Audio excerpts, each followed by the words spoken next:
স্বপ্ন দেখছে উত্তরবঙ্গ, স্বপ্ন দেখাচ্ছে বাংলার প্রথম বিজেপি সরকার। উত্তরবঙ্গে মুখ্যমন্ত্রী শুভেন্দু অধিকারীর মুখে ঋণ শোধের বার্তা।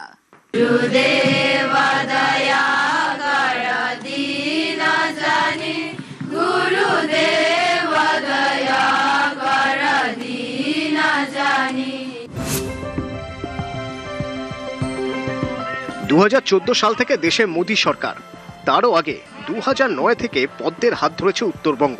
বাংলায় সবুজের ঝড় উঠেছে, কিন্তু উত্তরে পদ্মই ফুটেছে। 26এও বিজেপিকে ঢেলে ভোট দিয়েছে উত্তরবঙ্গ। এবার উত্তরে ঋণ শোধের বার্তা মুখ্যমন্ত্রী শুভেন্দু অধিকারীর মুখে। 2009 से आप जनता जनार्दन का आशीर्वाद हम लोग को ऊपर आप लोग दे दिया। हम लोग कुछ नहीं दे सका, अभी देने का टाइम आ गया है, वापस देने का टाइम आ गया है। सरकार आपको डेवलपमेंट इतना देगा, इतना काम करेगा, आप सबका आशीर्वाद बराबर हम लोग का ऊपर रहेगा। सरकार का ज्यादा दिन नहीं हुआ है, प्लानिंग बनाना चाहिए, उसके ऊपर फंड की प्रावधान होना चाहिए। आज जो काम तुरंत करना चाहिए उसको आइडेंटिफाई भी करना चाहिए। आज जो काम लॉन्ग टर्म में करना चाहिए उसका भी एक रोड मैप बनाना चाहिए। आप मान के चलिए, आपका सरकार ये काम शुरू कर दिया है। পালাবদলের বাংলায় দুর্নীতিতে জিরো টলারেন্স। পাহাড়ে শিক্ষক নিয়োগে ব্যাপক দুর্নীতির অভিযোগ উঠেছে। এবার খুলছে সেই ফাইল। আর্চিকর কামদুনির পর খুলছে জিটিএ ফাইল। পাহাড় থেকে হুঁশিয়ারি মুখ্যমন্ত্রীর। শুধু শিক্ষক শিক্ষিকা নিয়োগে নয়, জিটিএতে একাধিক দুর্নীতির অভিযোগ তার কাছে এসছে এবং যাবতীয় অভিযোগ নিয়ে দ্রুত তদন্ত করা হবে। আজ কার্শিয়াংয়ের মঞ্চ থেকে সাব হুঁশিয়ারি मुख्यमंत्री शुभेंदु अधिकारी। जीटीए का जितना घोटाला हुआ, इंक्वायरी होना चाहिए। एक लोग को भी छोड़ने वाला हम लोग नहीं हूँ, ना खाऊंगा ना खाने दूंगा। आज जो लौटने का काम किया उसको जेल के अंदर भेजने का काम भारतीय जनता पार्टी का सरकार करेगा। जीटीए में 24-25 फाइनेंशियल ईयर में 180 करोड़ रुपया पिछले सरकार दिया, लेकिन उसमें काम तो कुछ नहीं हुआ, भ्रष्टाचार ज्यादा हुआ। हम लोग ने पहाड़ का एलोकेशन डबल से भी द्विगुना से भी ज्यादा करने के लिए कमिटेड है।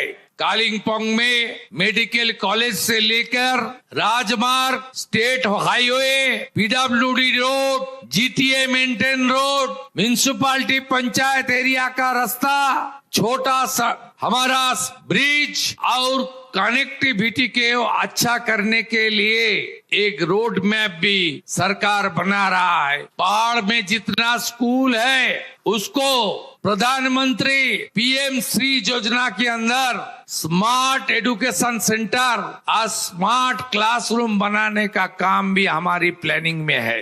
पहाड़ की पंचायत एरिया में प्रधानमंत्री आवास योजना की काम, जल जीवन मिशन में नल से जल और म्युनिसिपालिटी एरिया में अमृत योजना के अंदर आपको अच्छा पानी देने का काम हमारी योजना के अंदर है। ये टूरिस्ट स्पॉट है, इसको टूरिस्ट डेस्टिनेशन में हमारी रोपवे से लेकर जितना भी देश में हिल एरिया में जिस तरीके से काम किया हिल रीजन में टूरिस्ट को अट्रैक्ट करने के लिए एक काम भी पहाड़ में अब शुरू होने वाला है। जितना प्राइमरी हेल्थ सेंटर हॉस्पिटल है उसको अपग्रेड करना और पहाड़ की जनता को आयुष्मान कार्ड देने का काम जुलाई महीने से शुरू हो जाएगा।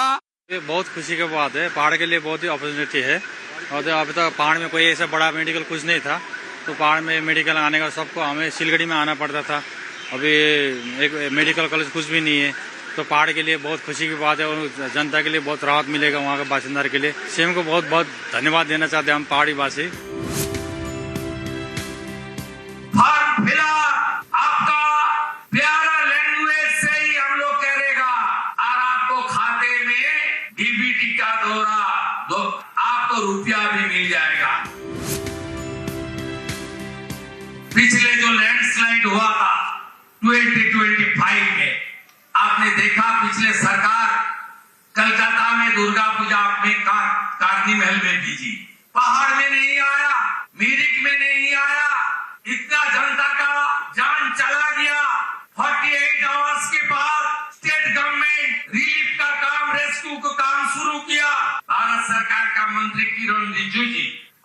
सांसद राजू मिस्ता जी एरिया का दौरा किया, तब बताया 10 आदमी का जमीन मिला है, 3 लाख करके रुपया मिला है। वो जो नेगेटिव सरकार था, जो सरकार काम तो कुछ नहीं किया, लूटने का काम किया, तोलाबाजी, सिंडिकेट राज और काटमानी और पहाड़ की जनता के खिलाफ इस पिछले सरकार का जो आक्रोश था। जब कोई बोलता है पहाड़ के लिए, तब एक्स चीफ मिनिस्टर ने बार बार बताया, वो पहाड़ में मुझे वोट नहीं मिलता, मैं कुछ नहीं करता। उन्होंने बार बार पहाड़ में टूरिस्ट बन के आई, आपका भाई शुभेंदु पहाड़ में घूमने नहीं आएगा, काम करने के लिए आएगा। উত্তরে ঋণ শোধের বার্তা দিয়েছেন মুখ্যমন্ত্রী শুভেন্দু অধিকারী। মুখ্যমন্ত্রীর আশ্বাসে স্বপ্ন দেখছে উত্তরবঙ্গ। পূর্বতন সরকারের বিরুদ্ধে সুর চড়িয়ে মুখ্যমন্ত্রী শুভেন্দু অধিকারী আগামী দিনে পাহাড়ের মানুষের পাশে থাকার অঙ্গীকার নিলেন। আর পাহাড়ের পাশে থাকার অঙ্গীকার নিয়ে এলাকার মানুষজন তারা কিন্তু খুশি।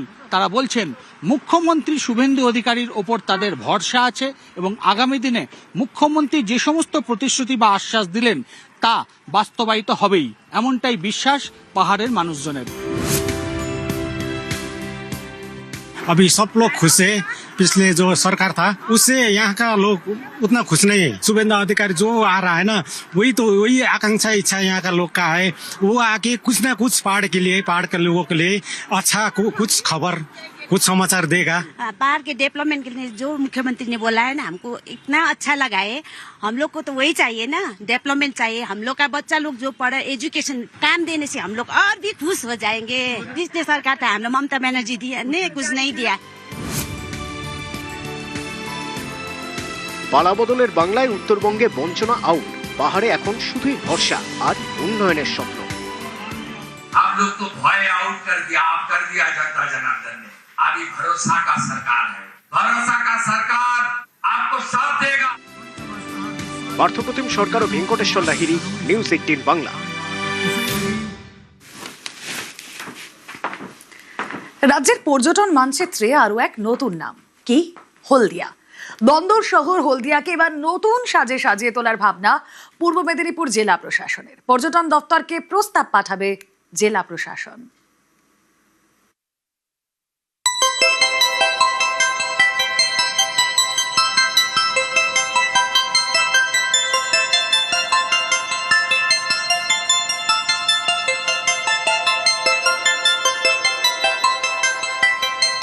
পূর্ব মেদিনীপুরের শিল্পনগরী, বন্দর নগরী হলদিয়া।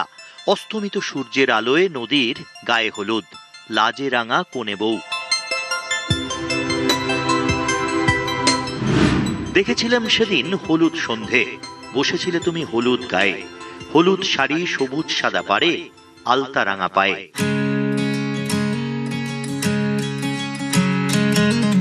হলদিয়া, হলদি নদীর ঘুমপাড়ানিয়া গান। এবার সেই হলদি পাড়েই বেড়ানোর আসর। উইকেন্ড ট্যুরের নয়া ঠিকানা, নতুন সাজে সেজে উঠবে হলদির পাড়।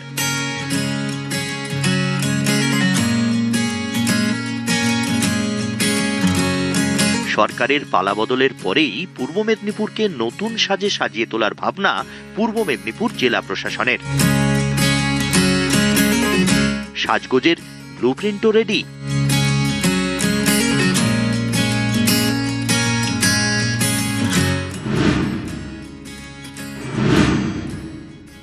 डेवलपमेंट प्रोग्राम के तहत আমরা গঙ্গা কিনারে সৌন্দর্যায়ন জন্য যে আছে প্রপোজাল তৈরি করাচ্ছি।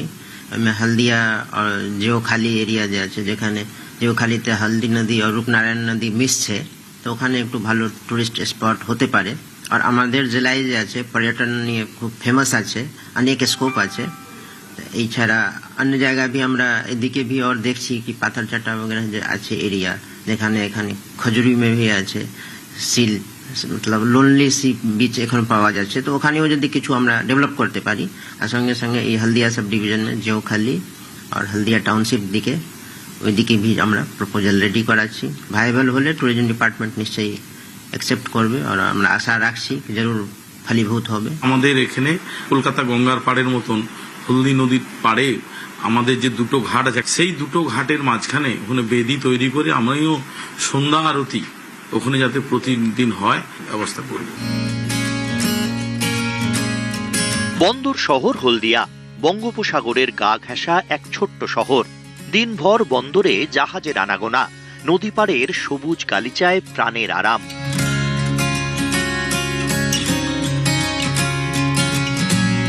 বিকেল হলেই হলদির গায়ে হলুদ, কোণে দেখা আলো, পর্যটকদের উপচে পড়া ভিড়।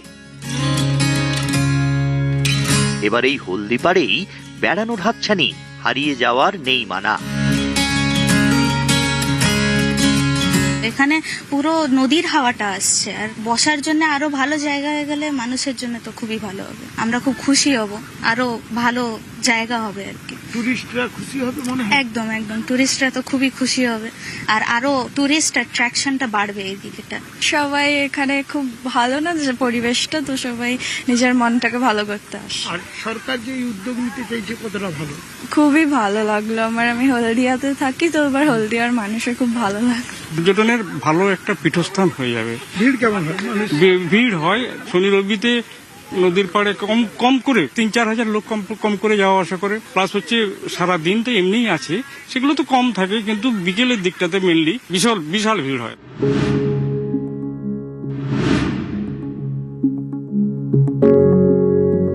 হলদিয়া শহরকে জড়িয়ে রেখেছে রূপনারায়ণ আর হলদি। নদীর মিঠে হাওয়ায় ভালোবাসার গান। দুই নদীর মিলনস্থলে আবার হাত বাড়িয়েছে হুগলি। রূপনারায়ণ, হলদি আর হুগলি, 3 নদীর ঢেউ মিলেমিশে একাকার, যে ঢেউয়ে মিশে আছে শুধুই বেড়ানোর হাতছানি।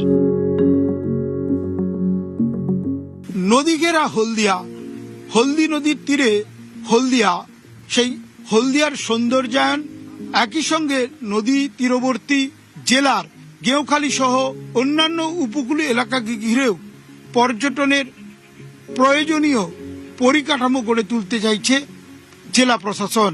সেজন্য রাজ্যের নতুন সরকারের কাছে জেলা প্রশাসন একটি প্রস্তাবও পাঠাচ্ছেন। লক্ষ্য পর্যটনের উন্নতি।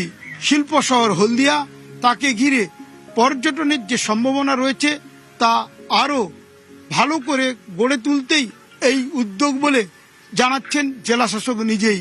হলদিয়া থেকে ক্যামেরায় পিন্টু সরকারের সঙ্গে সুজিত ভৌমিক, নিউজ 18 বাংলা। তিনি পরাজিত, পরপর 2টি বিধানসভা ভোটে হেরেছেন, তারপরও হার মানতে নারাজ। 21-এর পর 26-এও হারকে চ্যালেঞ্জ করে কলকাতা হাইকোর্টে মামলা মমতা বন্দ্যোপাধ্যায়ের। এপিজে আব্দুল কালাম বলেছিলেন, সাফল্যের গল্প পড়ে কোনো লাভ নেই, তাতে শুধু বাণী থাকে। ব্যর্থতার গল্প পড়া উচিত, সেখান থেকে সাফল্যের পথের খোঁজ মিলতে পারে।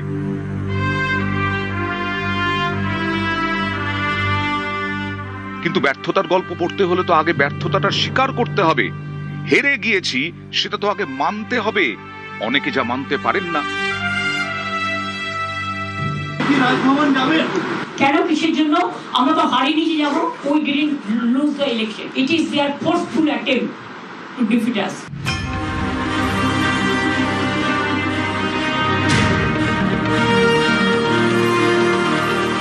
পরপর 2বার বিধানসভা ভোটে হেরেছেন। 2021-এ নন্দীগ্রামে, 2026-এ ভবানীপুরে। এবার তাঁর দলও হেরেছে গোহারা, ক্ষমতাও হারিয়েছেন, কিন্তু তিনি তার হার মেনে নিতে নারাজ।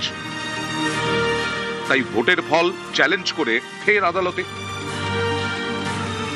ভোটের ফল বেরোনোর প্রায় 1.5 মাস পরে 21-এ নন্দীগ্রামে হারার পর সেই ফলাফলকে চ্যালেঞ্জ করে মামলা করেছিলেন মমতা। সেই মামলার ফয়সলা এখনো হয়নি। এরই মধ্যে 26-এ ভবানীপুরেও হার। এবার গণনায় কারচুপির অভিযোগ তুলে কলকাতা হাইকোর্টে মামলা। একই প্রার্থীর বিরুদ্ধে লড়াই করে 2বার 2 কেন্দ্রে হার। হার চ্যালেঞ্জ করে কলকাতা হাইকোর্টে। এ এক বেনজির ঘটনা।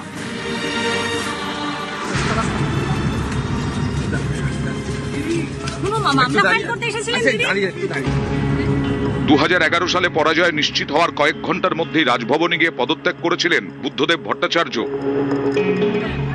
আর মমতা বন্দ্যোপাধ্যায় তো হারটাই স্বীকার করেননি। আমরা তো হারিনি, we didn't lose the election, it is their forceful attempt to defeat us. অনেকেরই প্রশ্ন, হার স্বীকার না করলে হার থেকে শিক্ষা নেবেন কিভাবে? জয়ের মধ্যে আনন্দ আছে, হারে গ্লানি। কিন্তু হার অনেক কিছু শিখিয়ে দিয়ে যায় যদি কেউ শিখতে চায়।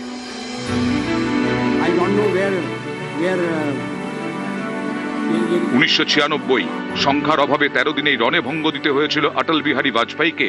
লোকসভার অধিবেশন ডেকে প্রধানমন্ত্রী পদ থেকে ইস্তফা দেন, হার মেনে নিয়েছিলেন। हार मेने निए देन हुंकार, से एक इतिहास। मानते हमारी कमजोरी है, हमें बहुमत मिलना चाहिए, सफलता नहीं मिली वो अलग बात है, लेकिन हम फिर भी सदन में सबसे बड़े विरोधी दल के रूप में बैठेंगे और आपको हमारा सहयोग लेकर सदन चलाना पड़ेगा, इस बात को मत भूलिए। কয়েক বছরের মধ্যেই কামব্যাক, দেশে বিজেপি সরকার, প্রধানমন্ত্রী অটল বিহারী বাজপেয়ী।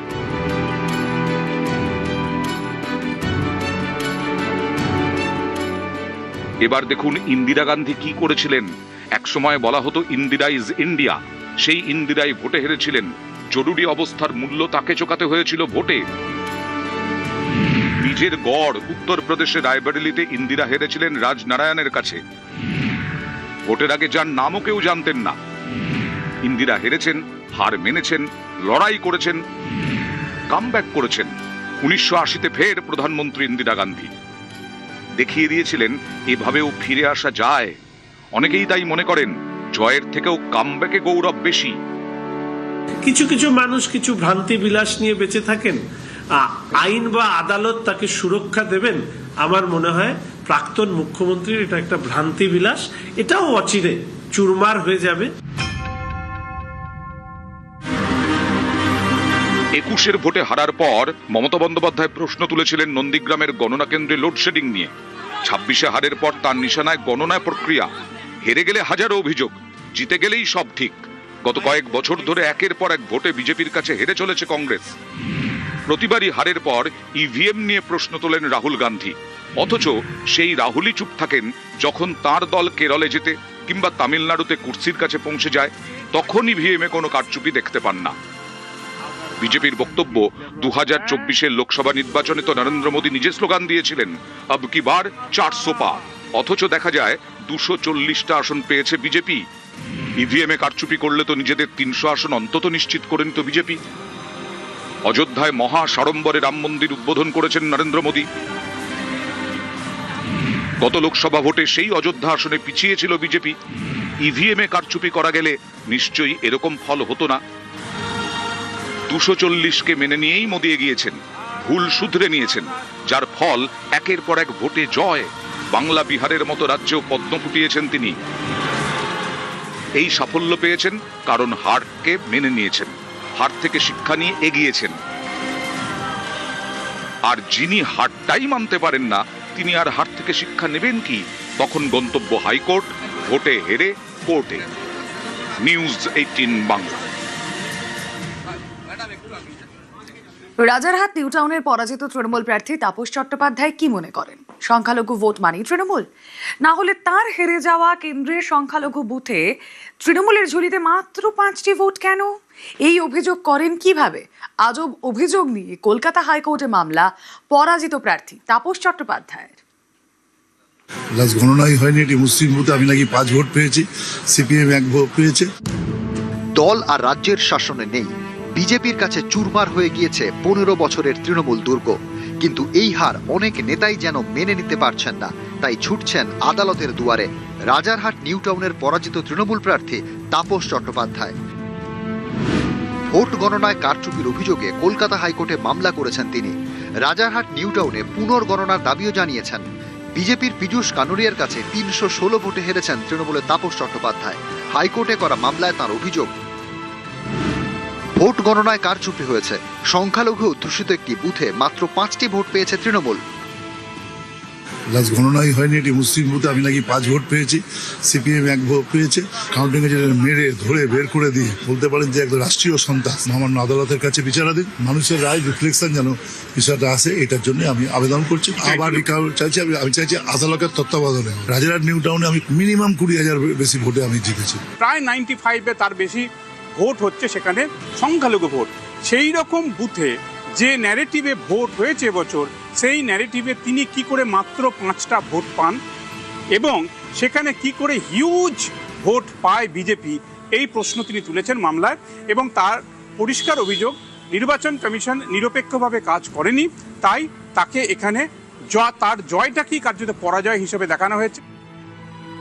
সংখ্যালঘু ভোট মানেই তৃণমূল, তাপস চট্টোপাধ্যায় কি তাই মনে করেন? সংখ্যালঘুরা কি নিজেদের পছন্দ মতো অন্য কোনো দলে ভোট দিতে পারেন না? সংখ্যালঘু এলাকার সিংহভাগ ভোট তৃণমূলই পাবে এমন কি কোথাও লেখা ছিল? সংখ্যালঘু ভোট অন্য দলে গেলে তা কি অস্বাভাবিক? ঘাসফুল শিবিরের নেতারা কি সংখ্যালঘু ভোটকে এতদিন তৃণমূলের সম্পত্তি ভাবতেন? তৃণমূল কংগ্রেস, মমতা বন্দ্যোপাধ্যায় বা তৃণমূল কংগ্রেসের নেতারা দীর্ঘদিন ধরে মনে করেছে যে তারা একটা কমিউনিটির মালিক হয়ে গেছে। সেই কমিউনিটি ডান দিক যাবে না বাঁ দিক যাবে সেটা মমতা ব্যানার্জি ঠিক করে দেবে, এটা হতে পারে না। দীর্ঘদিন ধরে তৃণমূল কংগ্রেস মাইনরিটিদের গোলাম হিসাবে ট্রিট করেছে, মনে করতো যে তারা মাইনরিটিদের নিয়ন্ত্রণ করবে। কোনো কমিউনিটিকে বারবার করে ছোট করে দেখা, ইনফিরিয়ার করানো, এটা আলটিমেটলি মাইনরিটিদেরকে সব থেকে বেশি ক্ষতি করেছে। অর্ণব হাজরা, নিউজ 18 বাংলা।